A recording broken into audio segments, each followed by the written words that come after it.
The Mixing with Mike mixing tip is how to use sends in a mix. Now, there are many ways that you can use sends in a mix, and start by taking a look at, just like a basic setup here.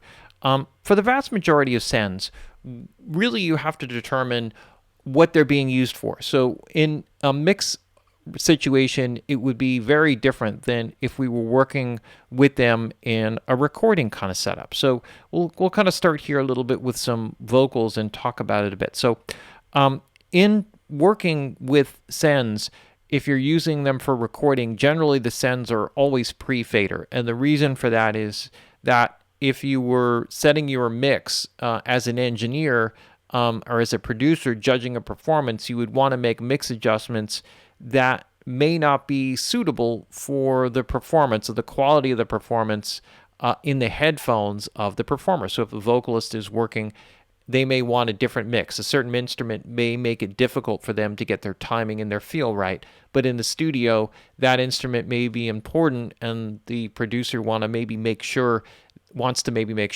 that that it still sounds good with that instrument in there. So sometimes certain instruments or things throw off the pitch or the timing or whatever of the performer. So it allows you to create separate mixes, make separate adjustments. Okay, so that's the basics of that there. When used for effects ends, though, it ends up having, like most of the time, the vast majority of the time, being used post-fader. Okay, now one of the things that's important that very much gets lost is where this fader is actually feeding from. And so if I'm going to switch off here, if I do, and I will, and I am going to switch off here, what I want to draw is something here which gives you an idea of what happens with the signal flow. So the signal is popping along through the channel, and so on this stage, if we're inside the DAW, what we really have is the audio signal source is a hard drive, and it goes through buffer stages and all the other stuff like that. So we're not going to get into that. And then effectively what happens is it goes through insert points. So we're going to pass through insert points along the way. So you may have many inserts, blah, blah, blah, blah, blah. And then you have a fader. And then effectively, if I could, where's my eraser? I need an eraser. Let me just kind of work and kind of clear some of this stuff out. There we go.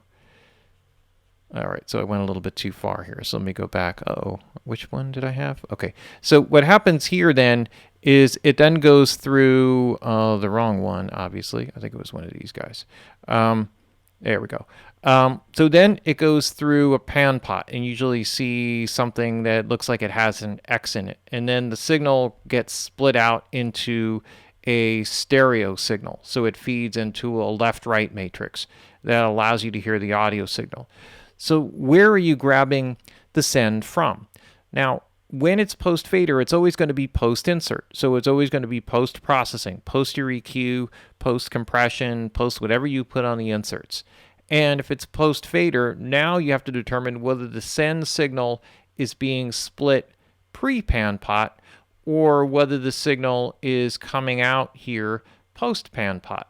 And so in either case, what happens is that the signal is either going to feed mono, okay, or the signal is going to feed in stereo. So these guys are going to kind of go in here and it's going to maintain its stereo-ness. So the output here, then even if it goes into a stereo pair of buses, so let's just say that you happen to be using buses 13 and 14, just to pick a pair. In this case, what happens is the signal is going to feed, so let's just say it comes from the top here, just so we could see it. It's going to feed both with the exact same amount of gain, right? So there's going to be the same exact amount of gain here. When it's grabbing the signal post-fader, if this signal happens, say it's a guitar track, and it happens to be panned more to the left than to the right, then coming in, we're going to get more gain, right? So if I did like some kind of a measure, this is our gain amount here, then this is the amount of gain that we get. Very sloppy, but it works. And on the left side, and we get less gain going into the right side. So, and this way, what happens is when it goes into the effect processing unit, you're going to have more signal feeding into the left than feeding into the right. So this becomes relevant because when we actually feed into the effects processor, depending upon the effects processor itself, it will respond differently or may respond differently to the input signal. So let's just say, for example, this is a stereo delay. And on the stereo delay, we have a left side setting and a right side setting. And say there are two different delay times. Say, let's just say here it's an eighth note, and on the other side it's a dotted eighth note. So that would be something that would be very common. So now, if the audio signal coming in is feeding more signal to the left side and less signal to the right side, so we have more gain here, then we're going to get more quarter note delay than we will dotted eighth note delay, or I'm sorry, more eighth note delay than dotted eighth note delay.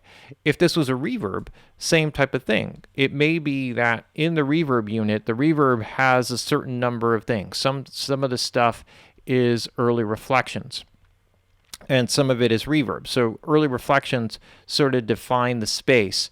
They sort of determine, like, they're the reflections that come off the immediate walls in the space, and the reverb is the continuation of those echoes. And so those echoes or those short delays continue to spin around the room at a ridiculous speed, and then they accumulate and they become more dense, and then they become reverberant energy. So if the signal is coming more into the left side than into the right side, so let's just use it this way, so more level into the left side, then what will happen is you will get shorter early reflections typically on the left side and longer ones on the right side. So it will make it sound more natural, as if you walked into a room and there was a guitar amp and it was more to the left wall than it was to the right wall. The reflections off the left wall would come back to you much faster, so it creates that natural environment. Also, the way that the reverb is generated will be slightly varied, so you'll hear these subtle differences. Now, not all plugins work this way. Some plugins, and most of them, they'll never tell you in the manuals what they're doing. You just have to listen to them. They will take a stereo signal and they'll basically combine it to mono before they go ahead and they process it and do the processing. And sometimes this is a way of making the plugin processing more efficient. So it could be a reverb that is basically a very efficient reverb. It allows you to use a lot of instantiations throughout the mix. And one of the ways that they do that is they don't separate or add the calculations of left side reverb versus right side. The output will be made randomly different on the left and the right. The early reflections may even be randomly different on the left or the right, but it effectively takes a mono input signal and creates reverb that gives you a stereo output.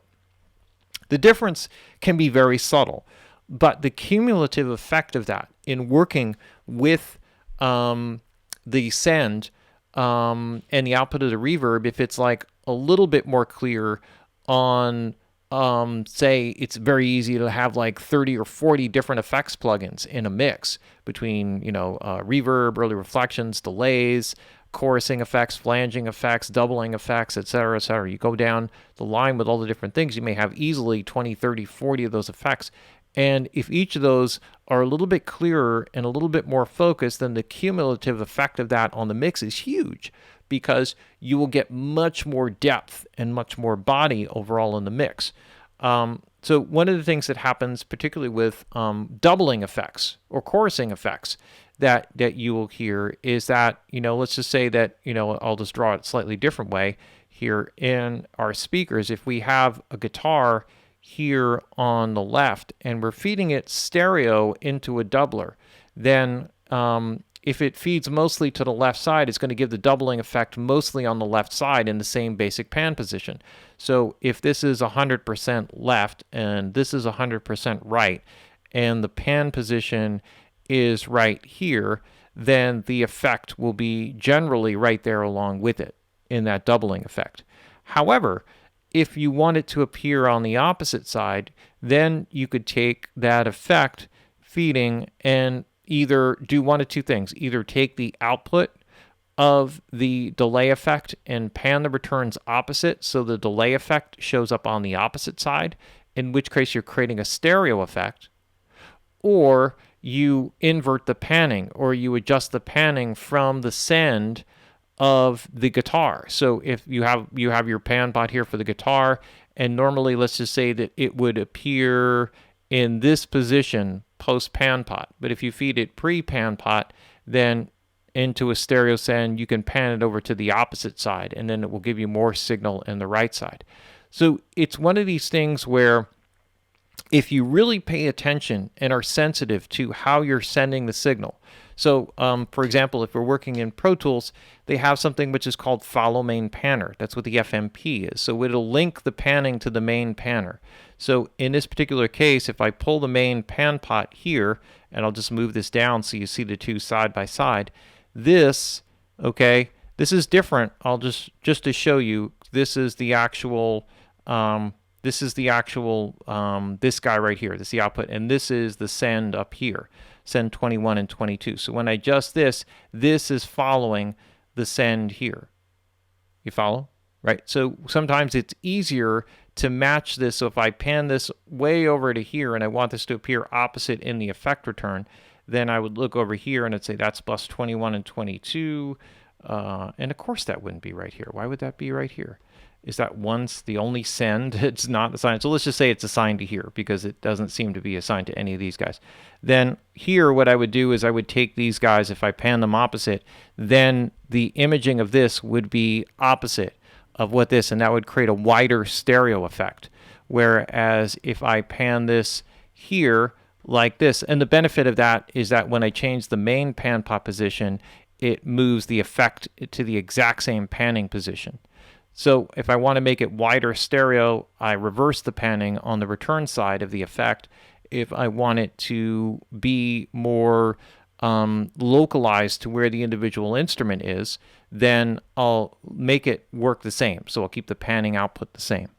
So just working with that pan position is really powerful. When I do this here, I can make it whatever I want, and it's worth experimenting with that. It's also not a bad idea when working with sends, and I could do probably 20 of these videos on sends alone and get into different examples of different things. But I've done videos where I talk about using like mono reverbs on guitars, in which case it's a mono send to a mono output effect. And the benefit of that is it localizes the effect specifically to the area where the signal exists, and then you have the complete control of that mono reverb or delay signal, and to be able to pan it anywhere in a mix. There's a cool benefit to that, is that when your mixes get really clouded or clogged up, when you have a lot of things that are going on in a mix, then a lot of different instruments and sounds, sometimes monoing up the effects can actually make the mix more clear and more open sounding. When you have big stereo effects on everything, it just becomes a lot of mush and a lot of noise. So pick your spots then with the stereo effects. Have one or two things, like maybe the vocal that has a big wide stereo effect, and most of the other stuff has more mono or closer effects to their pan position. So that's a little bit of information there on the sends. You just want to be really sensitive when you're feeding something into a reverb, how you're feeding it in and what is it doing to the imaging, and be very conscious of how you're panning the send and working with the sends going in and the returns, and what is the overall effect that you want to achieve. Don't be afraid to go mono. Mono is really powerful. And don't be afraid to play with the pan position and really notice how the effect responds. Another big thing with the responsive reverb plugins in particular, and delay plugins, but in particular reverb plugins, is sometimes you have to feed more level into them. Like sometimes by default, people make their reverb returns at 0, and sometimes their send levels are like at -20. But what happens is you're not really hitting the sweet spot of the reverb. You're not feeding enough signal in for the reverb plugin to really create a lot of the reflections and energy that it would. And if you think about it in any acoustic space, if you're talking at a low volume, you're not activating a lot of the space. The louder the volume, the more you're activating the space and making it resonate. So it's not as interactive like that with reverb plugins, but it is. And that does affect things like reverb time, the perception of space and the perception of reverb. So it's better to go higher in level from the send into a reverb, pull down the return to get the balance or the amount of it that you want. And that way you're getting the most interactivity, hitting the sweet spot of the reverb and allowing that to kind of come down, or set the gain at the output stage. And if you're feeding multiple things into that, start with one And then for the other settings, the other sends from the other instruments that are feeding into that same reverb, adjust their send level accordingly. I have a tendency to kind of isolate particular reverbs just for vocals, just for drums, just for guitars, just for keyboards, so that no other instruments feed into those same reverbs. That way I can optimize them for those individual sounds or those individual groupings of instruments. But again, that's a whole other topic of discussion here. So anyway, there's our mixing with Mike mixing tip. How to use sends in a mix.